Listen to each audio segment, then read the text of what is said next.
మీరు స్వతహాగా రచయిత, అలాగే ఆయన రచయిత, అలాగే గాయకుడు కూడా, ప్రజలను కూడా ప్రభావితం చేసే వ్యక్తి. మీపై ఉన్న ప్రభావం ఏంటి? ఆయన గురించి ఏం చెప్పదలుచుకున్నారు? నాపైనే కాదు, నాకంటే ముందు తరము, నా తర్వాత తరం మీద కూడా గద్దరన్న ప్రభావం తప్పకుండా ఉంటుంది. ఎందుకంటే భారతదేశంలో 50 ఏళ్ల పాటు సుదీర్ఘంగా ఒక సాంస్కృతిక ఉద్యమాన్ని నిర్మించినటువంటి కమాండర్ గద్దరన్న. గద్దరన్న ఒక ట్రెండ్ సెట్టర్ అని చెప్పాలి. ఎందుకంటే ఇవాళ కళాకారులు, ప్రజా కళాకారుడు అంటే మనకు భుజాన గొంగడేసి కాళ్ళకు గజ్జలు కట్టి పాట పాడితేనే మనం ప్రజా కళాకారుడు అనుకునేటటువంటి ఒక పరిస్థితిని క్రియేట్ చేసింది గద్దరన్న. అట్లాంటి గద్దరన్న ప్రభావం నా మీద చాలా ఉంది. బాల కళాకారునిగా నేను ఆయన పాటలు వింటూ పెరిగినటువంటి తరం నాది.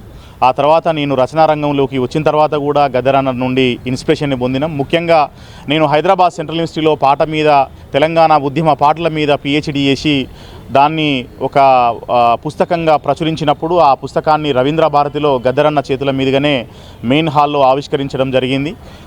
ఆ తర్వాత నేను ప్రజా కళాకారుల మీద చాలా వ్యాసాలు రాసిన, పాటగాళ్ళ మీద వ్యాసాలు రాసినప్పుడు వాళ్ళ పాటల మీద విశ్లేషణ చేసి పోటెత్తిన పాట అనే ఒక పుస్తకంగా ప్రచురిస్తే ఆ పుస్తకాన్ని కూడా గద్దరన్న చేతుల మీదుగానే ఆవిష్కరించడం జరిగింది. ఆ రోజే గద్దరన్న ఒక మాట చెప్పిండు, నాది ఒడిచిపోయే కాలం, నీది ఇంకా మిగిలి ఉన్న కాలం, కాబట్టి నువ్వు వీళ్ళందరూ నడిపించాలరా పసునూరి.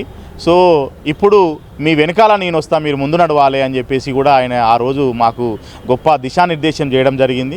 కాబట్టి గద్దరన్న ఆయనే ఒక వ్యక్తి కాదు, ఆయన ఒక శక్తి.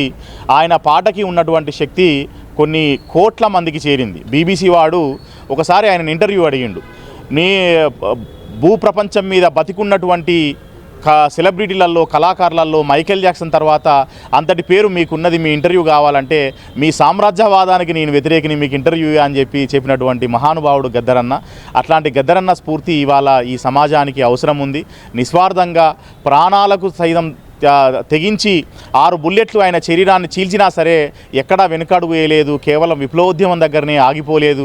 ఒక అంబేద్కర్ రైట్గా సూటు బూటేసి ప్రజల మధ్యలోకి వచ్చిండు. ఓటు రాజకీయాల్ని నమ్మిండు. ఆ తర్వాత రాజ్యాంగాన్ని కాపాడుకోవాలని పిలుపునిచ్చిండు. అట్లాంటి మహానుభావుడు గద్దరన్న. ఆయన స్ఫూర్తిని కొనసాగించడానికి ఇవాళ మాకు చాలా పెద్ద దిక్కుగా గద్దర్ గలం ఉన్నది. ఆ గద్దర్ గలాన్ని మా కొల్లూరి సత్యన్న ఏర్పాటు చేయడం జరిగింది. కొల్లూరి భరతన్న వీళ్ళంతా కూడా దానికి నాయకులుగా ఉన్నారు. నేనందులో గద్దర్ గలం ప్రధాన కార్యదర్శిగా, రాష్ట్ర ప్రధాన కార్యదర్శిగా పనిచేస్తూ ఉన్నా. మరి అందులో భాగంగా ఈ అక్టోబర్ 5వ తారీఖున మన్ననూరులో ఏర్పాటు చేస్తున్నటువంటి ఆ విగ్రహావిష్కరణకి 2 తెలుగు రాష్ట్రాల నుండి ప్రజలు పెద్ద ఎత్తున గద్దరన్న అభిమానులు తరలి రావాల్సిందిగా నేను పిలుపునిస్తా ఉన్నా.